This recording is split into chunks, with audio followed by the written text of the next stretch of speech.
You know, as we get into fall, and particularly later into the fall like we are right now, we often look around for really nice color in the landscape and think usually about foliage on our trees, particularly of our native trees and other trees, as well as some of the colorful flowering plants such as pansies and ornamental kale and even chrysanthemum. But we can also get some really nice, beautiful fall foliage color just from other types of plants such as grasses and even smaller shrubs. And today we're going to be looking at some of those. We're at the home of Jane and Ron Carter here in Stillwater. And Jane, you've done a beautiful job of getting grasses and some of the other plants incorporated together and get some really nice color in your landscape. And so thank you for having us out. Well, thank you, Ray. I'm glad you're here. Okay, well now Jane is our garden manager out the studio gardens at the Botanic Gardens here in Stillwater. And Jane, recently we heard a comment out there from a person that said when they come out there and they look at the studio garden or any botanic garden, it's just really beautiful, but sometimes it's overwhelming trying to take those ideas and incorporate them into a home landscape. And I know you've done a really good job of that because many of the plants that we see here today, we have out at the Botanic Gardens themselves, and you've done a good job of putting those together. So let's walk around and look at some of those and tell us a little bit about them. Okay, Ray, be glad to. Thank you. I know over here in this bed here, you've done a really good job of incorporating a lot of different grasses. The pink muhly grass, the pennisetum, the tiger sumac over there all blend together to make some really beautiful, beautiful colors. Can you tell us a little bit particularly about this pink muhly grass?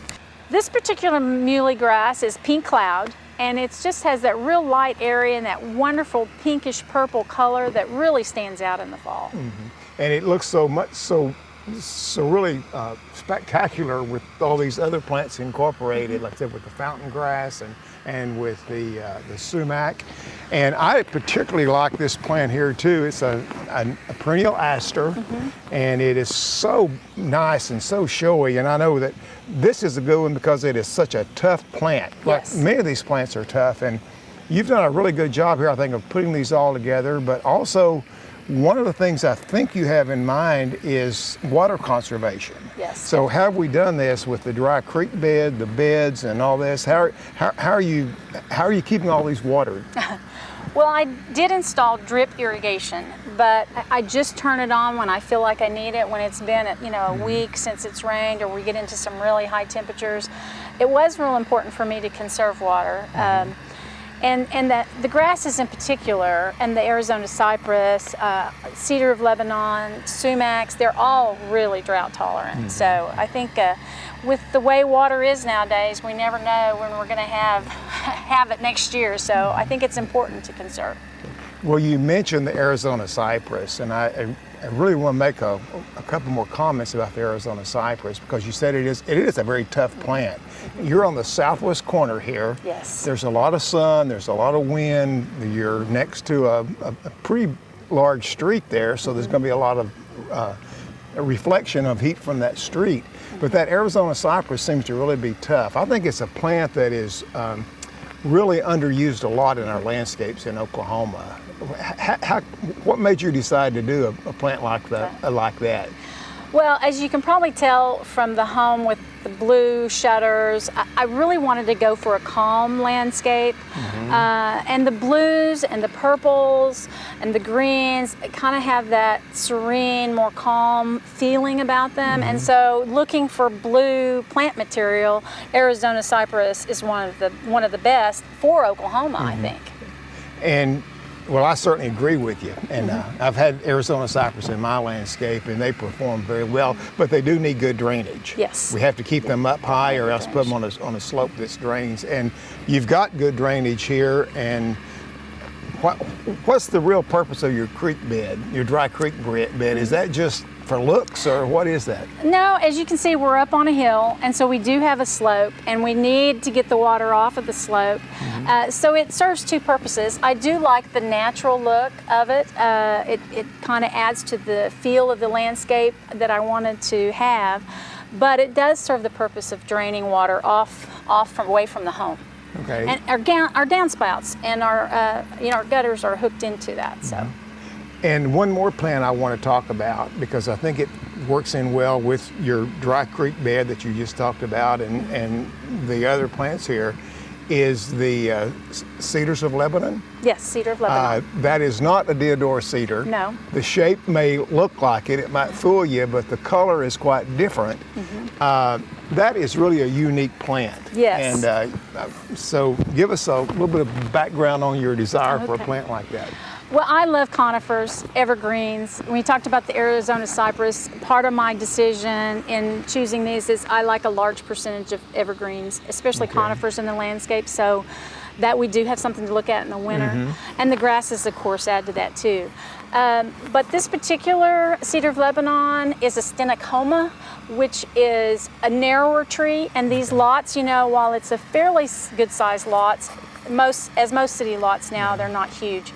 So that was one of the main reasons. The color, it's a really tough tree. It's a little hardier than the blue Atlas cedar that you see. This can take a harder freeze, a little colder temperature. Okay, well, great. And it looks great here. Oh, thank you. I want to walk over and look at another bed you've got here that's really showy, but as we walk over, I just want to mention that we are actually walking on a Azo Grass Turf. So you have zoysia here instead of Bermuda grass or some of the other common grasses. And zoysia is not a really common turf in Oklahoma, but yet it's getting more common, and it's a really tough grass, and the cushion on it is just like walking on a very thick, lush, expensive carpet in your home. That's why I really like this zoysia grass. Me too. I really like it, and I always like to try to do something different, but we had zoysia before, and I just really loved the way it felt and looked. I don't have to mow it as often. It's a little lower maintenance too. Good. And now this is the bed that I like. It is really an eye catcher when you come around this corner, and I think you've mentioned that even some of your neighbors sometime in walking, they stop and ask about this. And this is the grass that a lot of people aren't familiar with, because I think we've just recently begun to see it show up a lot in Oklahoma landscape. So tell us about this particular grass and just the toughness of it as well. And also how you started that, because I'm amazed at the amount of growth you've got on it. This is a blue dune lime grass, and it grows by the seashores. It can take wind and salt, not that we have a lot of salt here. But it's a really tough plant. I grew them all from very small plugs. I had like 3 flats of plugs, and this actually filled in one summer. And a plug is like just an inch or smaller in size, isn't it? It is, and it's a very inexpensive way to start. If you're doing a large bed and you want a ground cover, that's really the way to go, because you can save a lot of money. Of course, I love the blue. One thing you do have to keep in mind with this grass is it does grow by rhizomes. So it's not a grass you would want to put in a perennial bed where you had a lot of other perennials you wanted to show off. This is a ground cover grass. I see. So but that's something you do have to keep in mind. But if you have a berm or you have a slope you need to cover, this is a great grass. It's tough, low water usage. Well, and it's really showy with your Crepe Myrtle in here as well. And, well, Jane, it just looks so nice, and I know we could talk all day about these, about your yucca plants and all the colors and the way you've incorporated drought-tolerant and heat-resistant plants into a really spot here that really fits that description, because it is very heat prone here in corn. But you've got some other areas of your landscape I want to look at as well. You got a little courtyard garden. The front of your house is just beautiful. I love your window box up there. Thank you. That's one of my, excuse me, Ray, that's one of my favorite parts. I love the Silver Falls dichondra coming down and flowing. This was the first year I did that. It's only the second year I've had the window box, but and I just really like that look. Yeah, I do too, and I like where you've incorporated the fall decorations with the pumpkins, and it really blends in well with the architectural design and colors of your home as well. You know, Jane, this little courtyard area back here is so nice and relaxing looking, with your little Montgomery blue spruce on the front and your copperleaf euphorbia. What I really like is this little relaxing courtyard area here, and I've just noticed you've really screened out your air conditioners too, and so it's sort of serves as a dual purpose Yes, of a it relaxing does. area as well as It that does. as well. And what some of the plants you have in here are some are common, some are rather unique, but I know you're an agave lover. Yes, I do. I do love agaves. Again, they're very drought tolerant and they're very showy. Unfortunately, there's very few that are hardy here. This one is not. There is one called Perry that is. It's winter hardy. One of our few succulents that are. And then, of course, the sedum, stonecrop's hardy. This columnar little cactus here is not. The yucca, the hens and chicks, the sedums, all those are hardy. Even the sedums and hens and chicks in here. And of course, we have some thornless prickly pear, our native prickly pear over here, and that's hardy. So there are a few not hardy things in this little succulent bed, but for the most part, I tried to make this a hardy succulent bed. And you know, it just blends in so well with your pea gravel walk here, and again your dry creek bed, and for drainage on both sides of your house, because you are very high in the back, and you're still working on the backyard. Definitely. You're going to get your plans, I think, are for like a fish pond, a water feature, and just a little Japanese garden or something like that. So the saga continues, and we'll have to come back later on and see what you've done to the back, Jane. I would love that. Yeah.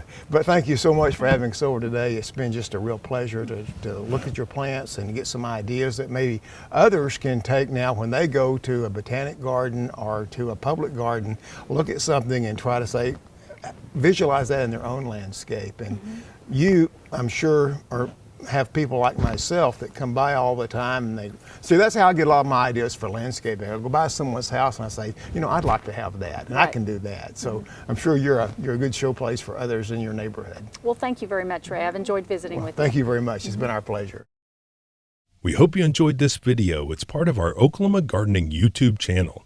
You can also find even more videos on our OK Gardening Classics YouTube channel. And join us on social media for great gardening tips, photos, and discussion.